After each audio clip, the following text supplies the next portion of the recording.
Hello students, welcome back to my channel. आज हम करेंगे सीडीपी का चैप्टर नंबर 3 जिसका नाम है influence of heredity and environment. और चैप्टर का कॉन्सेप्ट समझने के बाद हम करेंगे इसके कुछ क्वेश्चन सॉल्व। तो चलिए स्टार्ट करते हैं चैप्टर को।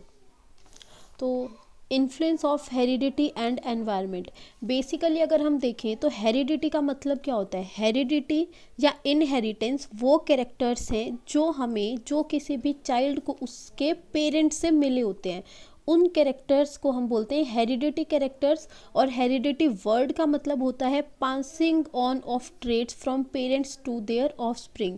वो कैरेक्टर्स जो पेरेंट्स ने अपने ऑफस्प्रिंग को पास करे हैं, उन कैरेक्टर्स को हम बोलते हैं हेरिडिटी। और एनवायरनमेंट क्या होता है। एनवायरनमेंट का मतलब होता है वो कंडीशंस जो हम एक चाइल्ड को देते हैं जिसमें वो नर्चर करता है। ठीक है, अब हेरिडिटी और एनवायरनमेंट का, इन दोनों का एक चाइल्ड पर क्या इन्फ्लुएंस होगा, ये हम पढ़ेंगे इस चैप्टर में। तो स्टार्ट करते हैं हेरिडिटी से। हेरिडिटी क्या है, मैंने अभी बताया, वो सब क्वालिटीज़ जो एक बच्चे ने अपने पेरेंट्स से इनहेरिट की हैं, वो क्वालिटीज़ जो बच्चे को अपने माँ बाप से, पेरेंट्स से मिली हैं, उन क्वालिटीज़ को हम क्या बोलेंगे, हेरिडिटी कैरेक्टर्स या हेरिडिटी क्वालिटीज़। अब एक जो फीमेल होती हैं उसके पास 23 पेयर ऑफ क्रोमोसोम्स होते हैं और मेल के पास भी कितने पेयर होते हैं, 23 पेयर ऑफ क्रोमोसोम्स होते हैं। फीमेल से आएगा एग और मेल से क्या आएगा, स्पर्म। दोनों आए और फर्टिलाइजेशन हुई, फ्यूज़ किया और दोनों ने फर्टिलाइजेशन कर दिया। फर्टिलाइजेशन के बाद क्या बनेगा, जाइगोट बनेगा, जिसमें कितने होंगे, 46 क्रोमोसोम्स जाइगोट में प्रेजेंट होंगे। अब जो 23 पेयर ऑफ क्रोमोसोम्स थे, उनमें जो 22 पेयर होते हैं वो होते हैं सेम, जिनको हम क्या बोलते हैं, ऑटोजोम्स, जिन्हें हम बोलते हैं ऑटोजोम्स। और जो एक डिफरेंट पेयर होता है उसको हम बोलते हैं सेक्स क्रोमोसोम्स। जो फीमेल में होती हैं XX और मेल में होते हैं XY। ठीक है, इनको हम बोलते हैं सेक्स क्रोमोसोम। तो अभी हमने क्या पढ़ा, टोटल कितने क्रोमोसोम होते हैं, टोटल होते हैं मेल या फीमेल में 23 पेयर, उनमें ऑटोजोम्स होते हैं 22 जो सेम होते हैं मेल और फीमेल दोनों में, और एक पेयर क्या होता है, डिफरेंट होता है, जिसे हम बोलते हैं सेक्स क्रोमोसोम। जो मेल में होगा क्या, XY और फीमेल में होगा XX। समझ आया ना, इतना। आगे चलते हैं। अब है laws of heredity. Laws of heredity 3 laws हैं हेरिडिटी के, जिन्हें हमने बोला लॉ ऑफ सिमिलैरिटी पहला लॉ है, law of variation second law है, और law of regression third law है। तो अब हम सबसे पहले पढ़ेंगे law of similarity. Law of similarity को बोलते हैं लाइक बेगेट्स लाइक, या फिर लॉ ऑफ रिजेम्बलेंस भी लॉ ऑफ सिमिलैरिटी को ही बोलते हैं। इसमें क्या है, इस लॉ ने क्या कहा, इस लॉ के अकॉर्डिंग जैसे पेरेंट्स होंगे वैसे ही उनके चिल्ड्रन होंगे। फॉर एग्जाम्पल, अगर पेरेंट इंटेलिजेंट है तो बच्चा भी क्या होगा, उनका इंटेलिजेंट होगा। अगर पेरेंट्स टैलेंटेड हैं तो चिल्ड्रन भी क्या होगा, टैलेंटेड होंगे। अगर पेरेंट्स ब्राइट हैं तो उनका बच्चा भी ब्राइट होगा। अगर पेरेंट्स डल हैं तो उनका बच्चा भी डल होगा। इन्होंने कहा जैसे पेरेंट्स के अंदर कैरेक्टर हैं वैसे ही कैरेक्टर किस में आएंगे, चाइल्ड में आएंगे। इस लॉ को बोला लॉ ऑफ सिमिलैरिटी। लेकिन ये यूनिवर्सली सही नहीं है। कई ऐसे पेरेंट्स होते हैं जो डल होते हैं लेकिन उनके जो चिल्ड्रन है वो बहुत इंटेलिजेंट होते हैं ना, एक्सेप्शंस होते हैं। तो इस लॉ को यूनिवर्सली एक्सेप्ट नहीं किया गया इन एक्सेप्शंस की वजह से। तो सेकंड लॉ है law of variation. Law of variation ने कहा कि ये ज़रूरी नहीं है, इट इज़ नॉट कंपल्सरी, कि जो बच्चा है वो अपने पेरेंट्स के सिमिलर होगा। बच्चा जो है वो पेरेंट्स के सिमिलर कैरेक्टर शो करेगा, बिल्कुल उन जैसा होगा। उसके पास डिसिमिलर ट्रेट्स भी आ सकते हैं, डिसिमिलर कैरेक्टर भी आ सकते हैं। फॉर एग्जांपल, अगर पेरेंट्स इंटेलिजेंस हैं तो इट इज़ पॉसिबल कि उनका बच्चा डल हो, और अगर पेरेंट्स डल हैं तो इट इज़ पॉसिबल कि बच्चा बहुत इंटेलिजेंट हो। ठीक है, तो ये क्या है, लॉ ऑफ वेरिएशन। और इस लॉ में ये भी बताया कि अगर चाइल्ड पेरेंट्स जैसा नहीं है, फॉर एग्जांपल पेरेंट्स बहुत इंटेलिजेंट है और चाइल्ड क्या है, डल है, तो इट इज़ पॉसिबल उसने ये कैरेक्टर अपने एंसेस्टर से लिया हो सकता है उसके एंसेस्टर्स में वो कैरेक्टर हो। ठीक है, फॉर एग्जांपल अगर किसी बच्चे के पेरेंट्स डल हैं और वो बच्चा हाईली इंटेलिजेंट है तो इट इज़ पॉसिबल कि उसके एंसेस्टर्स, उसके दादा दादी बहुत इंटेलिजेंट रहे हों। इसको हमने बोला लॉ ऑफ वेरिएशन। अब थर्ड लॉ है law of regression. Law of regression मतलब होता है एवरेज या मीन्स, मतलब अगर कोई पेरेंट्स की हाइट है इतनी टॉल, तो इट इज़ पॉसिबल बच्चा इतना ना बढ़े लेकिन इससे थोड़ा सा कम बढ़े।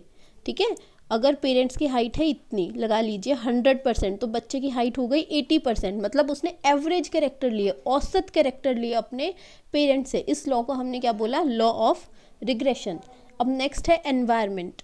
एनवायरनमेंट से क्या समझते हैं आप? एनवायरनमेंट होता है वो सब सराउंडिंग जो हम क्या कर रहे हैं, एक चाइल्ड को प्रोवाइड कर रहे हैं उसकी नर्चरिंग के लिए, जिसमें चाइल्ड जो है वो पनप रहा है। जो पौधा जैसे एनवायरनमेंट में पनपता है ना, हम उसे पानी देते हैं, मिट्टी देते हैं, सेम हम चाइल्ड को कैसे सराउंडिंग में रख रहे हैं, कैसे उसे चीज़ें प्रोवाइड कर रहे हैं, कैसा उसे सोर्सेज प्रोवाइड कर रहे हैं, मेंटल इमोशनल, कैसे हम उसको टैकल कर रहे हैं, वो सब चीज़ें जो चाइल्ड पे इन्फ्लुएंस करेगी, उन चीज़ों को, उन सराउंडिंग्स को, इन कंडीशंस को हमने क्या बोला, एनवायरनमेंट बोला। तो environment is everything that affect individual और चाइल्ड एक्सेप्ट हिज जीन्स। तो टीचर को क्या करना चाहिए, बच्चों को एक अच्छा एनवायरनमेंट प्रोवाइड करना चाहिए, बेस्ट मेंटल एनवायरनमेंट प्रोवाइड करना चाहिए क्लास में, जिससे बच्चे जो हैं वे हैप्पीली लर्न कर पाएँ और ईजिली सीख पाएँ। अब इसकी सिग्निफिकेंस क्या है, हेरिडिटी और एनवायरनमेंट की क्या सिग्निफिकेंस है? तो हेरिडिटी क्या है, एक नींव तैयार करता है बच्चे के लिए, फाउंडेशन होता है किसी भी चाइल्ड के, जो उसे जीन्स मिले हैं अपने पेरेंट्स से, वो क्या है, बच्चे के लिए फाउंडेशन है, एक नींव है। और उस नींव को हमने कंडीशंस प्रोवाइड कर दी, उन कैरेक्टर्स को हमने नर्चर कर दिया, किसमें, एनवायरनमेंट में आके। तो ये है significance of heredity and environment. अब है डेवलपमेंट ऑफ चाइल्ड क्या है, वो डिपेंड करती है, वो प्रोडक्ट है, जॉइंट प्रोडक्ट है किसका, हेरिडिटी और एनवायरनमेंट का। और ये बात बहुत बार सीटेट में और अदर एग्जाम्स में पूछी गई है कि ये development is the joint product of heredity किसने बोला है, ये वुड्सवर्थ ने बोला है। प्लीज़ रिमेंबर इट, ये बहुत इंपॉर्टेंट पॉइंट है, बहुत बार पूछा जाता है, ये किसने बोला है, वुड्सवर्थ ने। अब है कुछ स्पेशल टर्म्स, कुछ इंपॉर्टेंट टर्म्स जो इस चैप्टर से बहुत बार पूछी जाती हैं। Identical and fraternal twins. अब आइडेंटिकल ट्विंस, इसका नाम बता रहा है आइडेंटिकल। आइडेंटिकल मीन्स सेम, जो एक जैसे दिखेंगे। वो ट्विंस जो एक ही सेल से बने हैं, एक ही ओवम से बने हैं, उन ट्विंस को हमने क्या बोला, आइडेंटिकल ट्विंस। जो एक दूसरे से बिल्कुल एक जैसे दिखते हैं, सिमिलर दिखते हैं, ठीक है, उन ट्विंस को हमने क्या बोला, आइडेंटिकल ट्विंस। और देखिए, डेवलप्स फ्रॉम वन ओवम, एक ओवम से डेवलप होंगे। Identical twins resemble each other, एक दूसरे जैसे दिखते होंगे, एक जैसे कैरेक्टर्स होंगे, एक जैसी क्वालिटीज़ होगी, और वो हमेशा सेम सेक्स के ही होंगे। सेकेंड है फ्रेटर्नल ट्विंस। फ्रेटर्नल ट्विंस वो ट्विंस हैं जो दो अलग अलग ओवम से बने हैं, और वो ब्रदर और सिस्टर डिफरेंट सेक्स के भी हो सकते हैं, एक भाई हो सकता है, एक बहन हो सकता है, बट आइडेंटिकल में क्या है, दोनों का सेम सेक्स होगा, या तो दोनों सिस्टर्स होंगे या दोनों ब्रदर्स होंगे, बट फ्रेटर्नल में सेक्स चेंज हो सकता है, ठीक है, डिफरेंट सेक्स के होंगे। सेकेंड थ्योरी है नेचर वर्सेस नर्चर डिबेट। आपने बहुत बार पढ़ी होगी या सुनी होगी, और बहुत एग्जाम्स में पूछी जाती है ये नेचर वर्सेस नर्चर। अब नेचर क्या है, नेचर है जेनेटिक इन्फ्लुएंस या फिर वो ट्रेट्स, हेरिडिटी ट्रेट्स जो बच्चे को अपने पेरेंट्स से मिले हैं। और नर्चर क्या है, नर्चर वो एनवायरनमेंट है जिसमें बच्चा जो है उसकी अपब्रिंगिंग हुई है, जिसमें बच्चा बड़ा हुआ है, उसको हमने क्या बोला, नर्चर। तो चाइल्ड की डेवलपमेंट किस पे डिपेंड करी, nature multiplied by nurture. Nature क्या है, हेरिडिटी, और नर्चर क्या है, एनवायरनमेंट। इसको हमें याद रखना है, बहुत बार पूछा जा सकता है ये, और बहुत बार पूछा भी गया है सीटेट में और अदर एग्जाम्स में, ठीक है। तो नेचर क्या है, हेरिडिटी, और नर्चर क्या है, नेचर है हेरिडिटी और नर्चर है एनवायरनमेंट, ठीक है। अब हम करते हैं इसके question solve. Individual differences occur among children due to, individual differences जो हैं वो बच्चों में आते हैं, होते हैं, वो किस वजह से होते हैं, heredity only, environment only, growth, और कॉम्बिनेशन ऑफ फर्स्ट टू। तो they are due to heredity and environment both. तो ऑप्शन हो जाएगा option number 4 is correct, combination of first two. Next, a new born baby will be a girl if it has, girl कब होगी, मैंने बताया था आपको, अभी पढ़ाया है, XY, these are the chromosomes of girl and these are chromosomes of boy। तो X chromosomes जब होंगे तब क्या होगा, बेबी गर्ल।